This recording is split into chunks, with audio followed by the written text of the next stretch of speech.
Tonia was my grandmother, my mother's mother. And in my eyes, she was not at all crazy. She was different. She was distinctive. She was what we call a character. She was not an easy person, and that's putting it mildly, but crazy? No. However, as in other matters, not everyone agrees with me. Other people have different opinions, both in the village and in the family. The story I'm about to tell here deals with my grandmother and her sweeper. That is what we call the vacuum cleaner sent to her by Uncle Yeshayahu, the older brother of Grandpa Aharon, her husband. From the outset, I wish to make it known that I am aware that sweeper and vacuum cleaner are two different appliances, but Grandma Tonia called her vacuum cleaner the sweeper.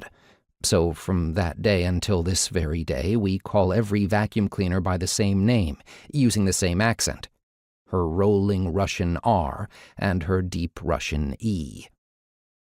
As for Uncle Yeshayahu, I never met him, but from childhood I heard stories about him that attested to his problematic, if not negative and harmful, personality.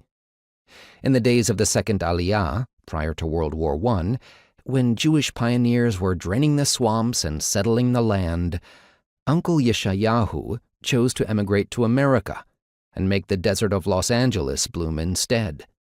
And to make matters worse, he changed his name to Sam, set himself up in business, and made money by exploiting the hard work of the proletariat. The two brothers were sons of a Hasidic family, and both left religion.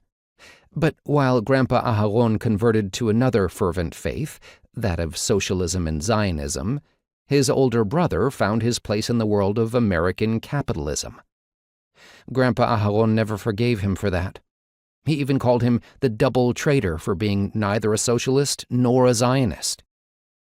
As for the sweeper itself, it was a large and powerful vacuum cleaner made by General Electric, the likes of which had never before been seen in our village in the Jezreel Valley, or in all of Palestine, nor has such an appliance ever been seen since. That is what my mother told me, still astounded by it at the telling.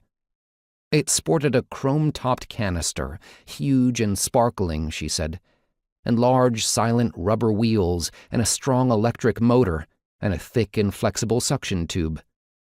Still, with all the respect and affection I have for it, and in spite of the fact that the vacuum cleaner is the hero of this story, I must admit right now up front that this story is not one of our family's most important. It is not a love story, though it contains love. It is not a story of death, though quite a number of the story's heroes have passed away. It is not a story of treason and revenge, though both can be found in it.